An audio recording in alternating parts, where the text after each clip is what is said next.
السلام علیکم ورحمۃ اللہ وبرکاتہ۔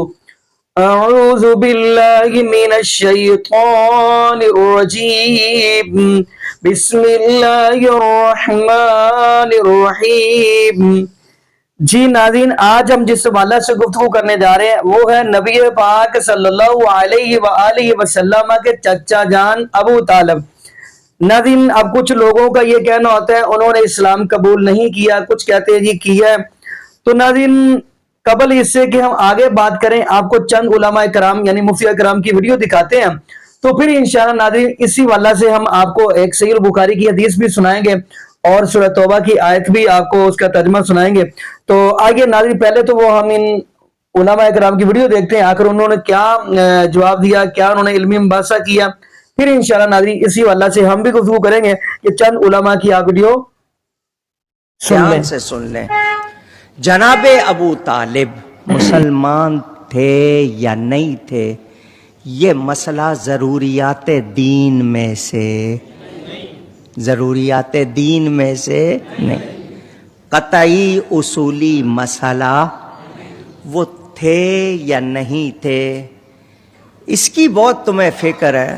خود اپنے آپ کو دیکھو، تم مومن ہو یا نہیں ہو، اپنے ایمان کی فکر کرو، اپنے ایمان کی حفاظت کرو۔ ہم سے ان کے بارے میں قیامت میں نہیں پوچھا جائے گا کہ ان کو مومن مانتے تھے یا نہیں، ہم سے ہمارے ایمان کا سوال ہوگا۔ وہ نبی پاک صلی اللہ علیہ وسلم کے چچا ہیں، انہوں نے نبی کی نعتیں بھی کہیں، نبی کی خدمت بھی کی، نبی کی حفاظت بھی کی، ظاہری طور پر سہارا۔ ہم ان کی کوئی بے ادبی کرتے ہیں؟ کوئی ان کو مومن مانتا ہے، اس کا ذوق ہے، مانے، اس پر کوئی اعتراض نہیں۔ جو نہیں مانتا اس پہ اصرار نہیں ہے کہ مانو، ایسا بھی نہیں۔ جو خاموش ہے وہ عافیت میں ہے۔ میرے بھائی، جب ہم ایسی باتوں میں دخل دینا شروع کر دیتے ہیں جو ہماری نہیں، جنت دوزخ دینا اللہ کا کام ہے، وہ قیامت کے دن فیصلے کرے گا۔ جو شخص جنتی ہوگا لوگوں کے کہنے سے وہ دوزخی نہیں ہو جائے گا، دوزخی ہے وہ جنتی نہیں بن جائے گا۔ کیوں ہم ان باتوں میں پڑے رہیں؟ یہ داور محشر جو ہے جس نے مالک یوم الدین نے فیصلے کرنے ہیں اس پر یہ باتیں چھوڑ دیں۔ باقی رہ گئی یہ بات کہ ابو طالب ایمان لائے تھے یا نہیں لائے تھے۔ اب اہل سنت کی زیادہ تعداد کہتی وہ ایمان نہیں لائے، شیعہ کہتے ہیں وہ مومن تھے، مگر اس بات پر شیعہ بھی متفق ہیں، جھگڑے کی بات نہیں کہ دنیا میں وہ اسلام نہیں لائے۔ صاف بات ہے، کتابوں صاحب زبان سے جو ٹھیک کہ یہاں انہوں نے کوئی کلمہ کا اعلان نہیں کیا، کوئی آپ کے ساتھ نماز نہیں پڑھی، کسی قسم کا ایسا رویہ، ٹھیک ہے آپ کی حمایت بھی کی، بیٹے بھی ساتھ دیتے رہے، ان کو بھی کہا کہ بھائی کا ساتھ نہ چھوڑنا، بیوی بھی اسلام لائی، یہ سب باتیں، مگر یہاں ظاہر میں وہ بالکل شیعہ بھی کہتے ہیں کہ وہ نہ پہلے جیسے تقیہ ہوتا تھا بظاہر اسی طرح بنے رہے جس طرح کافر تھے، کوئی اسلام کا انہوں نے اعلان نہیں کیا۔ وہ کافر اور مشرک بھی سمجھے جاتے ہیں، یہ کافی میں بھی ہے، مگر وہ کہتے ہیں اندر سے مومن تھے۔ بسم اللہ، اگر اندر سے مومن تھے تو اللہ تعالیٰ ان سے یہی سلوک کرے گا، مگر دنیا میں سب مانتے ہیں کہ انہوں نے اسلام کا اعلان، لیکن شیعہ تو نہیں مانتے، شیعہ نہیں مانتے ہیں بھائی، مجھ سے زیادہ شیعوں کو کون جانتا، میں سارا ان کا دفتر حاضر کیے ہوں، سب مانتے ہیں کہ دنیا میں وہ بالکل غیر مسلموں کی طرح رہے۔ اب کہتے ہیں اندر سے وہ مومن تھے، ہمیں اس سے کوئی بحث نہیں، اگر اندر سے مومن ہے تو اللہ جانتا، مگر ہم بالکل ظاہر جانتے، وہ کہتے ہیں بالکل ان کو بھی لوگ مشرک سمجھتے تھے، اسی طرح ان سے سلوک ہوتا تھا، مگر اس بارے میں ایک حکمت کا بیان کرتے ہیں کہ یہ انہوں نے رویہ اسلام کی بہتری کے لیے اختیار کر لیا تھا۔ رہے چچا ابو طالب، انہوں نے نبوت کے دور کو پایا، اور پیارے حبیب محمد کریم صلی اللہ علیہ وسلم نے بہت درد سے، محبت سے اپنے چچا کو بارہا ایمان کی، اسلام کی دعوت دی، حتیٰ کہ وفات کے لمحے تک آپ علیہ السلام ان کے سرہانے پہ بیٹھے رہے۔ جب ابو طالب اس طرح مرگ پہ تھا، پیارے حبیب آگے بیٹھ گئے اور کہنے لگے، چچا قل لا الہ الا اللہ فی اذنی، میرے کان میں ہی ایک مرتبہ پڑھ لے لا الہ الا اللہ۔ ابو طالب محمد کریم صلی اللہ علیہ وسلم کی شریعت کو جھوٹا نہیں جانتے تھے، سچا مانتے تھے، قرآن کو، دین کو، اسلام کو، حقیقت کو سمجھتے تھے۔ پھر کیا چیز تھی جو ایمان لانے سے انہیں روکے رکھی؟ وہ کہا کرتے تھے کہ عرب کی عورتیں تانے دیں گی کہ دادا کے باپ کے دین کو چھوڑ کر بھتیجے کے دین پہ آ گیا. مجھے ان تانوں کا ڈر نہ ہوتا میں کلمہ پڑھ لیتا، لیکن اب میں اپنے باپ کے دین پر، یہ آخری الفاظ ہیں، علی دین عبد المطلب، باپ کے دین پر، اور فوت ہو گیا. سے نظامی اگر کوئی پڑھتا پڑھاتا ہے تو مشکات کا کتاب الایمان، یہ جو تنظیم نے شارٹ کیا ہوا ہے، 3 پہلے صفحوں میں یہ مسئلہ لکھا ہے. مشکات میں حدیث، جب میرے آقا علیہ السلام سے پوچھا گیا کوئی ایسا کلمہ بتاؤ کہ بندہ بالکل شارٹ طریقہ جنت میں جانے کا، تو سرکار نے فرمایا وہ کلمہ پڑھے جو میرے چچے نے رد کر دیا تھا. یہ تو مشکات کے پہلے 3 ورقوں میں لکھا ہے. كذبت لبيت الله نبذا محمدا ولما نطاعن حوله ونناضل ونسلمه ينسلمه حتى نسرع حوله ونذهل عن أبنائنا والحلائل وأبيض يستسقى الغمام بوجهه ثمان اليتامى عصبة للأرامل يعوذ به له الله من آلها وهم عنده في نعمة وفواضل. اپنے چچا کے شعر کو پیش کیا، یا رسول اللہ، جو چچا ابو طالب نے قصیدہ پڑھا تھا آپ کی شان میں، اور اس میں یہ شعر کہا تھا، آج وہ ہوتے تو جان لیتے کہ میں نے اس شعر کا حق ادا کر دیا. کہ ہاں تم کیا سمجھتے ہو کہ میں اپنے بھتیجے کو چھوڑ دوں گا؟ نہ میری تلوار چلے گی، نہ میرا نیزہ اٹھے گا، نہ میرا تیر چلے گا. اس سے پہلے ہم چھوڑ دیں؟ نہیں. ہاں میں اسے چھوڑ دوں گا. کب؟ جب میری لاش کے ٹوٹے ٹوٹے ہو چکے ہوں گے، جب میرا گھرانہ چاروں طرف قربان ہو چکا ہوگا. ٹھیک ہے مڑ لے جے اس تو پہلے کوئی مائدہ لال لیتے بھی کھوے. ہاں کہ یا رسول اللہ آج میں نے شعر کا حق ادا کیا. ہاں کا پیمانہ ان کی محبت اور ان کا عمل اور ان کا کردار ہے رات دن کا، تو پھر پیمانہ یہ ہے. اور اگر پیمانہ کسی کی اپنا منشا اور مرضی ہے تو جو چاہو بناتے پھرو. حدیث میں آتا ہے کہ جب رات کو ہر کوئی سو جاتا اپنے اپنے بستر پر، تو حضرت ابو طالب کہتے میرے پیارے محمد صلی اللہ علیہ وسلم آپ بھی سب کے سامنے اپنے بستر پہ لیٹ جائیں، کیونکہ لوگ جھانک کے دیکھتے تھے دشمن مخالف، تاکہ ہر کوئی دیکھ لے کہ محمد اپنے بستر پہ سو گیا ہے. تو آقا علیہ السلام اپنے بستر پہ سو جاتے، جب تھوڑا سا اندھیرا، اور خود بیٹھے تکتے رہتے. جب اندھیرا چھا جاتا اور دیکھتے کہ اب کوئی جھانک تانک نہیں کر رہا ہوگا، حضرت ابو طالب خاموشی سے مصطفیٰ کو اٹھاتے، ادھر سے علی مرتضیٰ کو اٹھاتے. ہائے کہ کوئی بدبخت اگر رات کو تلوار لے کے حملہ کرے تو میرے علی پر ہو جائے، محمد پر نہ ہو. اب مجھے اپنے ایمان کے ساتھ قسم کھا کے بتا دو کہ اگر بات بڑی خاص ہے، بعض لوگ یہ کہہ سکتے ہیں کہ انہیں بطور بھتیجے کے، یتیم بھتیجے تھے، یتیم بھائی کے بیٹے تھے، محبت بہت تھی، محبت بہت تھی، اور یہ صرف وہ تبھی نسبی محبت کی وجہ سے ایسا کرتے تھے. مان لیا، کوئی شک نہیں بڑی محبت تھی، مگر یہ بات میری سمجھ میں نہیں آئی. جتنی محبت ہو، لاکھ ہو، مگر بے پناہ محبت کے باوجود کوئی اس محبت کے ساتھ بھتیجے پر بیٹا بھی قربان کرتا ہے؟ بھتیجے پر کوئی بیٹا قربان کرتا ہے؟ اگر خالی یہ عمل بھتیجا سمجھ کے کرتے تو اوروں کو لٹاتے، علی کو نہ لٹاتے. اور جب علی کو ان کے بستر پہ اور ان کو اس بستر پہ لٹا دیا تو یہ محبت صرف بھتیجا کر کے نہیں، نبی آخر الزمان کر کے بھی تھی. آپ صحیح کہتے ہیں، آپ کا عقیدہ ٹھیک ہے کہ حضرت ابو طالب کے ایمان کا کسی سے مقایسہ نہیں کیا جا سکتا، دقت ہمارے. مگر ہم کیا کریں کہ صحیح بخاری کی ایک بہت معتبر کتاب کی بہت معتبر حدیث ہے، اس میں حضرت نے لکھا ہوا ہے کہ حضرت نے کلمہ نہیں پڑھا. میں نے کہا مفتی صاحب ہمارے ہاں ایک قاعدہ ہے جو آپ کے ہاں بھی ہے. قاعدہ یہ ہے کہ اگر کوئی حدیث، توجہ ہے، اگر کوئی حدیث قرآن سے ٹکرا رہی ہو تو میرے معصوم امام نے ارشاد فرمایا فَضْرِبُوهُ عَلَى الْجِدَارِ، اسے دیوار پر مار دو.